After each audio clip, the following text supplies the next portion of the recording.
मैं भारत हूं। मुझे वेदों के ऋचाओं ने जन्मा है। मेरे परिचय के लिए इतना ही पर्याप्त है कि अमृत स्वरूपा गंगा मेरी माँ है। मैं भारत हूं। मैं ऋषियों के आश्रम में पला हूं, युग पुरुषों की उंगली थाम के चला हूं और संघर्षों की प्रचंड अग्नि में जला हूं। मैं क्या उत्तर दूं उन इतिहासकारों को जो ईंट पत्थरों की गवाही के बिना गूंगे हो जाते हैं। 3400 साल पहले के अवशेष तो उन्हें दिखते हैं, लेकिन 5000 वर्ष पहले कुरुक्षेत्र में शस्त्र त्याग चुके अर्जुन को गीता का ज्ञान देते कृष्ण नहीं दिखाई देते। यदा यदा हि धर्मस्य ग्लानिर्भवति भारत अभ्युत्थानम् अधर्मस्य तदात्मानं सृजाम्यहम्।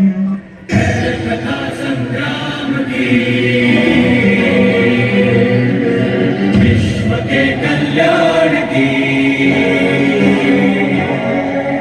धर्म अधर्म आदि अनंत सत्य असत्य कलेश कलंक स्वार्थ की कथा परमार्थ की शक्ति है, भक्ति है, जन्मों की मुक्ति है, जीवन का ये संपूर्ण सार है।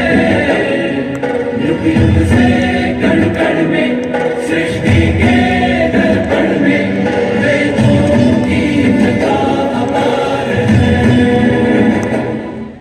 7000 वर्ष पहले सरयू के तट पर सूर्य को अर्घ देते श्री राम नहीं दिखाई देते।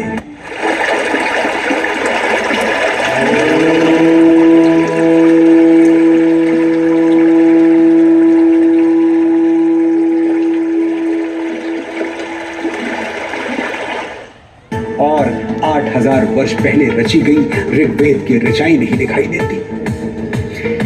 आज मानचित्र पर मेरी जो छवि है, मैं हमेशा से ऐसा नहीं था। अनेकों टुकड़ों में कटा हुआ था, जनपदों महाजनपदों में बटा हुआ था। फिर एक दिन तक्षशिला में जन्मे मेरे एक पुत्र ने अपनी शिखा खोल दी और यहीं से मेरे अखंड राष्ट्र बनने का मार्ग भी खुल गया। मैं विष्णुगुप्त, पुत्र चाणक्य, और जब तक तुझे मगध की राजगद्दी से हटाकर किसी ऐसे व्यक्ति को नहीं बिठा दूंगा जो मगध के साथ साथ अखंड भारत के लिए अपने प्राण न्यौछावर करने के लिए तैयार हो,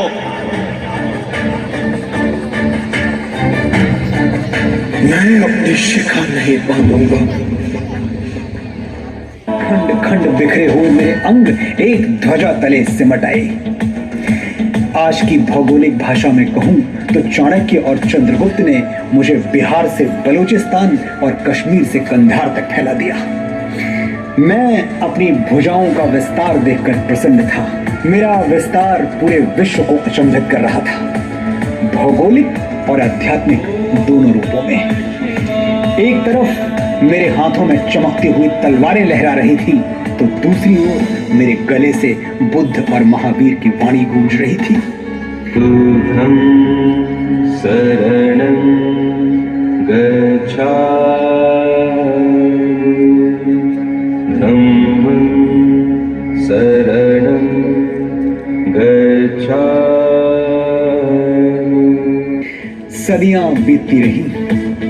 मैं समय के धरातल पर कभी दौड़ा, कभी चला, कभी घुटनों के बल रेंगा, लेकिन रुका कभी नहीं।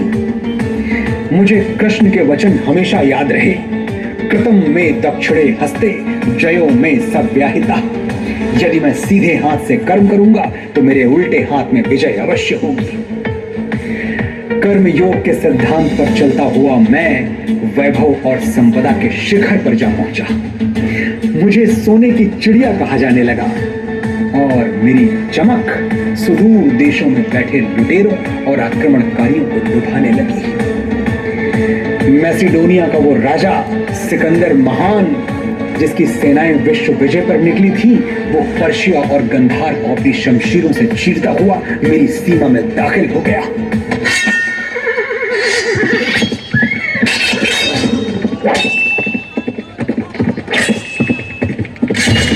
सिकंदर दुनिया का बहुत बड़ा भूभाग जीत चुका था और मुझे जीतने ही वाला था कि मेरा वीर पुत्र पंजाब का राजा पोरस उसके पागल घोड़ों के आगे दीवार बन के खड़ा हो गया। वो कहानी तो सबने सुनी कि सिकंदर ने मरते हुए कहा था, मेरे हाथ मेरी खबर से बाहर रखे जाएं ताकि संसार को पता चले कि सिकंदर भी दुनिया से खाली हाथ गया। लेकिन किसी ने ये नहीं पूछा कि वो हाथ खाली किसने किए थे। मैंने किए थे, मेरे पोरस ने किए थे। पर सिकंदर आखिरी नहीं था। अरब, महमूद, तुर्क, तैमूर और मंगोल भी घोड़ों पे चढ़ के धूल उड़ाते हुए आए और मेरे मंदिरों का सोना चुरा ले गए, मेरे ग्रंथ जला दिए, मेरा इतिहास छिन्न भिन्न कर दिया। अनगिनत घाव लगे मेरे बदन पर, लेकिन विश्व बंधुत्व का आदर्श छाया रहा मेरे मन पर। मैं परदेसी शमशीरों की चोट खाता रहा और अतिथि देवो भव दोहराता रहा। मेरी यही शांति प्रियता 7 समंदर पार से आए हुए अंग्रेजी सौदागरों के लिए वरदान बन गई। मेरे राजाओं के दरबार में जमीन पर नाक रगड़ने वाले ये गोरे अचानक राजसत्ताओं के स्वामी बन बैठे। विक्टोरिया की भेजी हुई पीढ़ियों ने मुझे ऐसे जकड़ लिया कि मेरी रक्त शराएं पीड़ा से कराह उठी। सैकड़ों वर्षों तक विश्वासघात के धुएं में मेरा दम घुटा। मुझे याद भी नहीं आता कि कितनी बार मेरी गरिमा का हनन हुआ, कितनी बार मेरा स्वाभिमान लुटा। लेकिन मैंने भी ऐसे लाल पैदा किए थे जो रंग दे बसंती गा के मेरे लिए फांसी के तख्ते पर छूट गए। रंग दे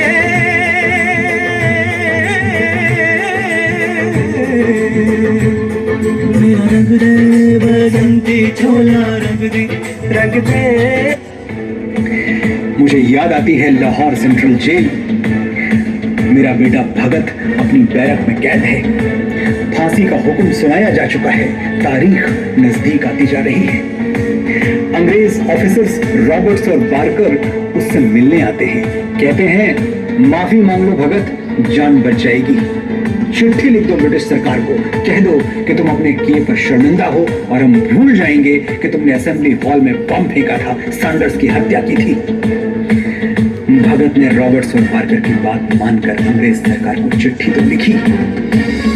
क्या लिखा था उस चिट्ठी में?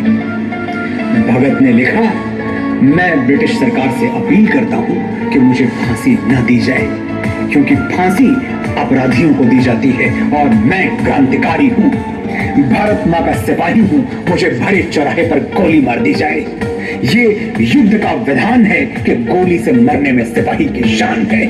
मेरा भगत, उसने सोचा, मुझे तो वीर गति चाहिए, गोली नहीं तो फांसी सही। भगत फांसी का फंदा ऐसी दीवानगी से चूमने लगा जैसे मेहंदी से सजे हुए अपनी दुल्हन के हाथ चूम रहा हो। ऐ दुल्हन, मैं राख बन सतलज नदी में बह गया, पूछ मत तेरी जुदाई दिल पे कैसे सह गया। है शहादत की खुशी पर जाते जाते दुख भी है, हाय आजादी तेरा घूंघट उठाना रह गया। ये था मेरा वीर बेटा भगत। और मेरी बेटी जो दुधमुहे बच्चे को पीठ पर बांधकर अंग्रेजों से जा भिड़ी और उनकी लाल वर्दियों के धागे खोल दिए, लक्ष्मीबाई।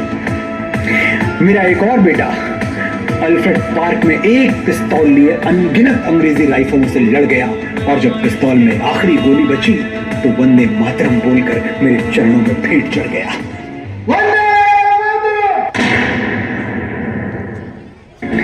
25 बरस की भरी जवानी में आजाद मुझे छोड़ गया।